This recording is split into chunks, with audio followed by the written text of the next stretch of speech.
दोस्तों, एक लड़का बहुत ही गरीबी और तंग गृहस्थी में अपनी जिंदगी गुजार रहा था। लेकिन अचानक उसके साथ कुछ ऐसा होता है कि वह लड़का एकदम से ही माल दौलत वाला एक अमीर आदमी बन जाता है और अमीर होते ही उसका व्यवहार पूरी तरह से बदल जाता है। अपना लाइफ स्टाइल बदल देता है। अपने दोस्तों के साथ इधर उधर घूमता हुआ आवारागर्दी करने लगता है। अब उसे अपनी जिंदगी में किसी तरह की कोई रोक टोक पसंद नहीं थी। इतना ज्यादा वह चेंज हो जाता है कि अपनी पत्नी को भी छोड़ देता है, उसे घर से भगा देता है।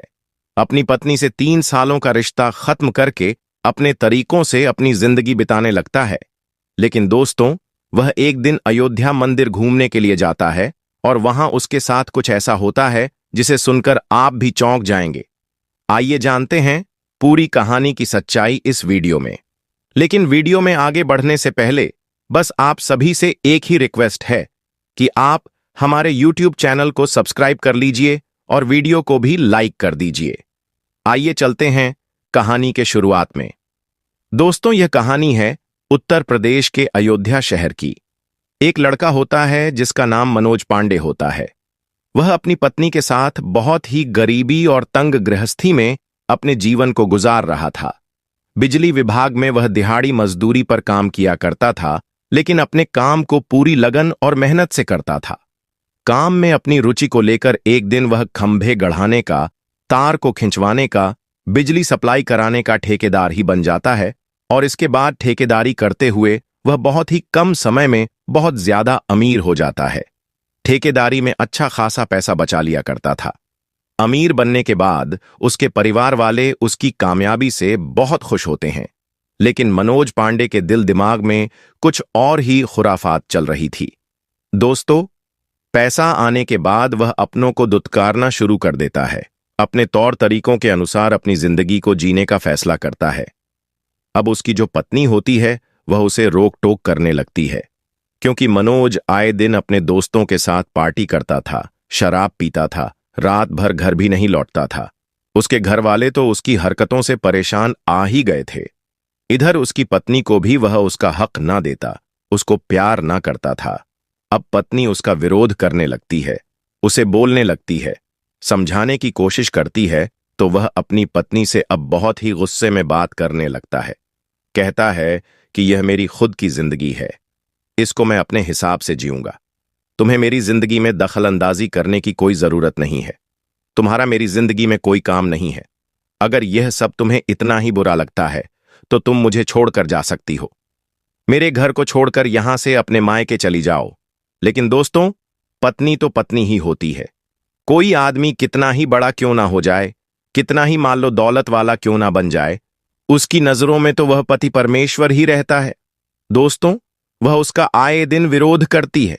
तो एक दिन मनोज गुस्से में झगड़े के चलते अपनी पत्नी पर हाथ उठा देता है, उसे मारने पीटने लगता है।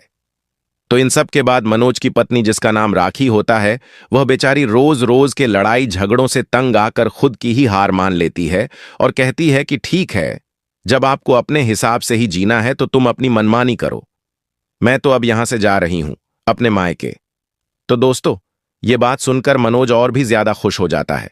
कहता है कि यह तो बहुत ही बढ़िया फैसला लिया है तुमने। मेरी तरफ से आजाद हो, कल की जाति तुम मेरे हिसाब से आज ही चली जाओ, मुझे कोई फर्क नहीं पड़ने वाला। दोस्तों, वह रोते बिलखते अपने मायके चली जाती है। राखी अपने मायके आने के बाद अपनी जिंदगी में व्यस्त हो जाती है और इधर मनोज, जो कि राखी के चले जाने के बाद और भी ज्यादा खुद को आजाद महसूस करने लगता है। उसे अब कोई रोक टोक करने वाला तो था नहीं। अपनी खूब मनमानी करके अपने जीवन को बिताने लगता है। अय्याशी करना, देर रात तक पार्टी करना, इधर उधर घूमना, यही सब करना। घर वालों की भी कोई फिक्र नहीं रहती। इधर राखी अपने मायके में आ गई थी तो उसके माँ बाप इतने ज्यादा अमीर तो थे नहीं। फैजाबाद में राखी का घर होता है। घर में उसके माता पिता के अलावा 4 छोटे भाई बहन होते हैं। तो मायके पहुंचने के बाद अपने माँ बाप पर बोझ नहीं बनना चाहती थी, तो अपना खर्चा, अपना गुजारा करने के लिए कुछ काम खोजना शुरू करती है। तो उसे पता चलता है कि गांव में कुछ महिलाएं रोजाना सुबह सुबह अयोध्या के लिए जाती है और शाम तक ही वापस आ जाया करती हैं। तो राखी ने उन महिलाओं से पूछा कि आप सभी कहां जाते हो, तो उन्होंने बताया कि हम तो अयोध्या जाते हैं, वहां रोजाना ही बहुत से लोग भंडारे का आयोजन कराते हैं, तो हम लोग भंडारे का खाना तैयार करने के लिए, उसे बनवाने के लिए जाते हैं। जैसे कि हलवा, पूरी, खीर, छोले चावल, यही सब सामान बनाते हैं और खाने की पैकिंग का काम भी करते हैं। और कुछ इस तरह से हम वहां पर काम करके अपने घर का खर्चा चला लेते हैं। तो राखी उन महिलाओं से कहती है कि बहन, मेरा भी कुछ ऐसा ही छोटा मोटा काम लगवा दो, जिससे कि मेरे घर का गुजारा भी हो जाएगा। मैं बहुत ज्यादा परेशान हूं और काम की बहुत आवश्यकता है। तो वह महिलाएं बिना किसी झिझक के राखी की मदद के लिए तैयार हो जाती है। बताती है कि ठीक है, तुम भी चलना। 300 से 400 रुपए रोजाना के मिल जाते हैं और साथ में भंडारे का खाना भी मिलता है, तो तुम्हें कोई दिक्कत परेशानी वाली बात ही नहीं है। तुम्हारा भी पेट भर जाएगा और पैसा भी जुड़ेगा। तो अब अगले ही दिन राखी भी उन सभी महिलाओं के साथ सवेरे सवेरे चली जाती है अयोध्या और भंडारे के आयोजन में शामिल होकर काम करने लगती है। अयोध्या पहुंचने के बाद वह महिलाएं राखी की मुलाकात एक ठेकेदार से करवाती हैं, जिसका नाम होता है श्रवण त्यागी। उसके पास ही वह काम करने लगती है। श्रवण त्यागी का जो काम था वह यह था कि जो कोई भी लोग या श्रद्धालु अयोध्या में भंडारा कराना चाहते थे, वह श्रवण से ही संपर्क करते थे और कहते थे कि हमें 1000 लोगों के लिए प्रसाद बनवाना है, या 5-10 हजार, जितना भी वह बताते थे। तो त्यागी उन्हें भंडारे के सभी खर्चों का पैकेज बता देता था कि 1000 लोगों के लिए इतना पैसा लगेगा और 5000 के लिए इतना पैसा लगेगा, और हम तुम्हारे लिए सभी सामान तैयार करा देंगे, जैसे हलवा, पूरी, खीर, छोले चावल सभी बनवाकर यहां ले आएंगे और किसी भी जगह स्टॉल लगवा देंगे। वहां पर अपने 3-4 लड़के लोगों को खड़ा कर देंगे। आप भी अपने लोगों के साथ वहीं खड़े हो जाना, अपने हाथों से लोगों को प्रसाद बांट देना। तो कुल मिलाकर यह बात थी कि लोगों को उसकी बात समझ में आ जाया करती थी, क्योंकि इससे उनका ही काम आसान हो जाता था। वरना तो कहीं दूर दूसरे शहर से आकर अयोध्या में खाना बनाना किसी के लिए भी आसान बात नहीं थी। तो ऐसे ही वह लोग पैसा देकर उन्हें ठेका दे दिया करते थे और सभी लोग खाना बनवाकर तैयार करके अयोध्या में जहां कहीं भी लोगों की इच्छा हुआ करती थी, जगह जगह पर स्टॉल लगाकर सामान रखवा दिया करते थे। तो कुछ इस तरह से बड़ी ही आसानी के साथ दान पुण्य भी हो जाया करता था और श्रवण त्यागी का भी काम चलता रहता था। साथ में जो श्रद्धालु होते थे, जो भक्त होते थे, उनका भी काम चल जाता था। त्यागी के नीचे 50 से 60 लोगों का समूह काम किया करता था, जिनमें कुछ महिलाएं थीं तो कुछ लड़के भी काम करते थे। तो इन्हीं के समूह में मिलकर राखी भी काम करने लगती है। लेकिन जो लोग सिर्फ 300 या 400 लोगों के लिए खाना बनवाकर भंडारे का आयोजन करना चाहते थे, तो श्रवण त्यागी उन लोगों का ठेका नहीं लेता था, क्योंकि वह सिर्फ बड़े भंडारे को देखता था, बड़ा काम किया करता था। तो राखी सोचने लगती है कि इस तरह से तो मैं भी यहां ठेका लेकर काम कर सकती हूं। ये जो 300-400 लोगों का खाना बनवाते हैं, इनका ठेका तो मैं भी बड़ी आसानी से लेकर काम को करवा सकती हूं। तो दोस्तों, वह भी इसी काम को करना शुरू कर देती है। अब एक दिन अयोध्या में जो मनोज पांडे होता है, उसका घर फैजाबाद से करीब 30 से 35 किलोमीटर दूर था। एक जगह जो छावनी के नाम से बहुत मशहूर है, वहीं उसका गांव और घर होता है। तो दोस्तों, एक दिन मनोज पांडे अयोध्या घूमने का प्लान बनाता है। दर्शन के लिए वह अयोध्या जाने लगता है। जब अयोध्या पहुंचता है तो उसका मन बहुत ही खुश होता है। वहां उसका मन बहुत हल्का होता है, उसे बहुत सुकून मिलता है। तो वह अयोध्या में ही 1-2 दिन और रुककर घूमने का फैसला करता है। तो वह ऐसे ही किसी जगह बैठा हुआ भंडारा खा रहा था, तो उसके दिल दिमाग में बात आती है। वह सोचने लगता है कि क्यों ना मैं भी यहां भंडारे का आयोजन करूं। तो एक लड़का जो सभी को हलवा पूरी बांट रहा था, मनोज, उसके पास जाता है और बोलता है कि भैया जी, मैं यहां पर भंडारे का आयोजन करवाना चाहता हूं, तो क्या आप बता सकते हैं यहां यह कैसे हो पाएगा? तो वह लड़का बोलता है कि आप भंडारा कराना चाहते हैं, बड़ी ही अच्छी बात है। हां, हो जाएगा, बहुत ही आसान काम है। आइए मेरे साथ चलिए, मैं आपको अपने ठेकेदार से मिलवा देता हूं। दोस्तों, वह मनोज को श्रवण त्यागी के पास ले जाता है। तो मनोज उनसे मिलकर बताता है कि भैया जी, मुझे यहां भंडारा कराकर प्रसाद बांटना है, तो इसके लिए कितना खर्चा आएगा? तो त्यागी जी कहते हैं कि आपको कितने लोगों का करवाना है, तो मनोज बताता है कि यही कोई 300 लोगों का मुझे प्रसाद बनवाना है। तो इतना सुनकर त्यागी जी मना कर देते हैं। कहते हैं कि भाई साहब, हम 1000 से नीचे वालों का भंडारा नहीं बनवाते हैं।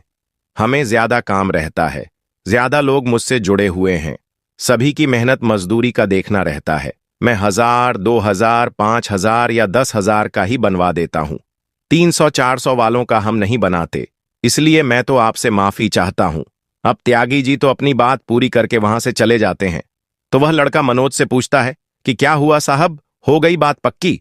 तो मनोज कहता है कि अरे नहीं, उन्होंने तो मना कर दिया है, बोल रहे हैं कि हम तो 200-300 लोगों का नहीं बनवा सकते। तो वह लड़का बोलता है, अरे साहब, आपने मुझसे पहले ही बताया होता ना कि 200 लोगों के लिए बनवाना है। तो मनोज कहता है, हाँ यार, इतना ही, 200 में 300 हो जाएंगे, चलेगा? तो लड़का बोलता है, अच्छा ठीक है, ऐसा करते हैं। यहां एक दीदी है, वह भी ठेका करती है, मैं आपके लिए उनसे बात करके देखता हूं। दोस्तों, वह लड़का राखी का ही जिक्र कर रहा था। राखी को भी महीने भर में 15 से 20 दिन ठेके मिल जाया करते थे और उसका भी ऐसे ही काम चल रहा था। तो उस दिन उनके पास काम तो था नहीं, तो वह लड़का राखी को कॉल करके पूछता है कि दीदी, आप कहां पर हो? तो वह बताती है कि छोटू, मैं तो आज अपने घर ही हूं, कुछ काम नहीं था तो आज मैं घर आई हूं। तो वह कहता है कि दीदी, अगर आप आ जाएं तो एक व्यक्ति है, भंडारा कराना चाहते हैं। त्यागी जी ने तो मना कर दिया है, आप देख लो, अगर आ सकती हो तो आ जाइए। तो दोस्तों, राखी का घर अयोध्या से सिर्फ 10-12 किलोमीटर की दूरी पर था। वह आधे ही घंटे में आ जाती है। अब जब राखी अयोध्या पहुंच जाती है तो वह लड़का मनोज को राखी के पास ले आता है। और जब ये दोनों एक दूसरे के आमने सामने होते हैं तो दोनों ही एक दूसरे को अचानक से देखकर चौंक जाते हैं। अब दोनों एक दूसरे से कुछ कहने की हिम्मत नहीं कर पाते, बस ऐसे ही खड़े देखते रहते हैं। तो फिर मनोज पांडे ही बोलता है कि तुम भी यही काम करती हो क्या? तो राखी कहती है, क्यों, इसमें इतनी हैरानी वाली क्या बात है? कोई पाप का काम है क्या ये? तो पांडे जी कहते हैं, अरे नहीं नहीं, मैं तो बस ऐसे ही पूछ रहा था। और बताओ कैसी हो? तुम तो कहती हैं मैं कैसी भी हूं, इससे आपको क्या लेना देना? तो फिर भी वह आगे बोलता है कि मुझे पहले ही पता था कि एक ना एक दिन तुम जरूर मुझे मिल जाओगी। तो राखी कहती है, क्यों, मैं कहीं तुमसे मेले में खो गई थी क्या? या मैं तुमसे बचपन में गुम हो गई थी जो कहीं ऐसे ही मिल जाती? क्या तुम्हें मेरा एड्रेस नहीं पता था मेरे घर का? तुम्हें मालूम नहीं था फैजाबाद में हमारा घर कहां है? मेरे माता पिता कहां रहते हैं? मैं कहां रहती हूं? क्या इस सब से तुम अनजान थे? अगर तुम मुझे लेने के लिए नहीं आ सकते थे तो कम से कम मुझसे एक बार मिलने के लिए तो आ जाते। क्या हम तुम्हें अपने घर से धक्का देकर बाहर निकाल देते, जैसे तुमने मुझे जबरदस्ती निकलने पर मजबूर किया था? अब यह सब बात सुनने के बाद तो मनोज पांडे कुछ बोल ही नहीं पाता, गुमसुम हो जाता है। वह राखी की बातों का कोई जवाब ही नहीं दे पाया। तो फिर राखी कहती है कि खैर, यह सब बात छोड़ो, आप तो बड़े आदमी हो, आपकी तो बात ही अलग है। आप भंडारे का आयोजन करके प्रसाद बंटवाना चाहते हो, मेरे लिए तो यही खुशी की बात होगी। आपने जो कुछ भी गलत मेरे साथ किया कोई बात नहीं, कम से कम आज तो आप एक अच्छा काम करना चाहते हो। बताइए कितने लोगों के लिए प्रसाद तैयार करवाना है? तो वह बोलता है कि वैसे तो 200 लोगों का बनवाना चाहता था, लेकिन जब तुम यहां मिल गई हो और तुम ही यह काम कर रही हो तो फिर 500 लोगों के लिए मैं भोजन बनवा दूंगा। अब मैं 500 लोगों का भंडारा खिलाना चाहता हूं। तो राखी कहती है, चलो ठीक है, फिर कल सुबह 9 बजे तक आपको सभी सामान तैयार मिल जाएगा। इसके बाद यह दोनों साथ में ही फैजाबाद आ जाते हैं। राखी ने वहीं पर किराए का एक बड़ा सा रूम ले रखा था, उसी को रसोई टाइप से मैनेज कर रखा था। इसमें सभी खाना पकाने का सामान जैसे भगोने, गैस सिलेंडर, चूल्हा आदि सभी सामान मौजूद था। जब भी उन्हें कोई ठेका मिलता था कि इतने लोगों का भंडारा करवाना है, खाना तैयार करना है, तो यह लोग यहीं पर बनाकर उसके बाद गाड़ी में लोड करके अयोध्या के लिए भेज देते थे। तो मनोज को अपने रसोई घर ले जाती है, बोलती है कि यहीं खाना आपका तैयार होगा। एक लंबी लिस्ट बनाकर उसे दे देती है, कहती है कि जाओ तुम मार्केट से यह सारा सामान लाकर हमें दे दो। तो मनोज सामान के लिस्ट देखकर कहता है कि अरे यार, मैं अकेले कैसे इतनी सारी खरीदारी कर पाऊंगा, मैं अकेला परेशान हो जाऊंगा। तुम्हें तो सभी दुकानों की जानकारी होगी, ऐसा करो, तुम मेरे साथ ही चलो और साथ में ही खरीदारी करवा लाओ। तो राखी कहती है कि अगर मैं आपके साथ जाऊंगी तो आपका खर्चा ज्यादा हो जाएगा। दुकान वाले मुझे देखकर ही 10% कमीशन पहले ही काट कर सामान देंगे, तो जो कुछ तुम्हारा सामान 10,000 में आ जाएगा वह मेरे जाने से 11,000 में मिलेगा। तो इससे तुम्हारा क्या फायदा होगा? तो मनोज कहता है कि पैसों की कोई चिंता नहीं, तुम साथ चलो, भले ही कमीशन भी ले लेना तुम। इतना कहकर मनोज हंस पड़ता है तो राखी की भी हंसी छूट जाती है। अब दोनों मार्केट जाते हैं और तकरीबन 15,000 का सामान खरीदते हैं। उसके बाद रसोई घर वापस आ जाते हैं तो मनोज राखी से पूछता है कि अब तुम्हें कितने रुपए देने हैं? इसको बनवाने के लिए तुम भी अपने रुपए मुझे बता दो और पैसे ले लो। मनोज ने सामान के लिए तो ऑनलाइन पेमेंट कर दिया था और एक एटीएम से 20,000 रुपए और भी निकाल लाया था और 5-7 हजार रुपए गिनकर राखी को देने के लिए अपना हाथ आगे बढ़ाता है। तो राखी कहती है कि इन पैसों को अपने पास ही रखिए, इनको देने की जरूरत नहीं है, मुझे तुमसे पैसा नहीं चाहिए, मैं अपनी तरफ से ही अपनी लेबर लगाकर खाना बनवा दूंगी, कल तुम अयोध्या साथ चलकर बंटवा देना। मनोज कहता है कि प्लीज मुझसे इतना गुस्सा भी मत हो, इतना भी मुझे गैर मत समझो। तो राखी कहती है, मैं कहां आपको गैर समझ रही हूं, शायद गैर तो आप मुझे समझ रहे हैं जो बार बार पैसों की बात कर रहे हो। क्या मैं तुम्हारी कुछ भी नहीं लगती? क्या मेरा तुमसे कोई रिश्ता नाता ही नहीं है जो तुम इस नेक काम में मेरी जरा भी सहायता या सहयोग लेना ही नहीं चाहते? तो दोस्तों, इतना सुनकर मनोज पांडे की आंखें नम हो जाती हैं। वह राखी का हाथ पकड़ लेता है और कहता है कि राखी, मैं तुम्हें हमेशा अपना ही समझता था, लेकिन मुझसे बहुत बड़ी गलती हुई, बहुत बड़ी भूल हो गई थी। पैसों की चकाचौंध में मैं अंधा हो गया था, तुम मुझे माफ कर दो, मैं तुम्हें अपने साथ वापस ले जाना चाहता हूं। तो राखी कहती है कि आज यहां अयोध्या में मिल गई तो तुम्हें अपनी की गई गलती का एहसास हो रहा है, वरना इससे पहले तुम्हें कभी भी मेरी याद नहीं आई।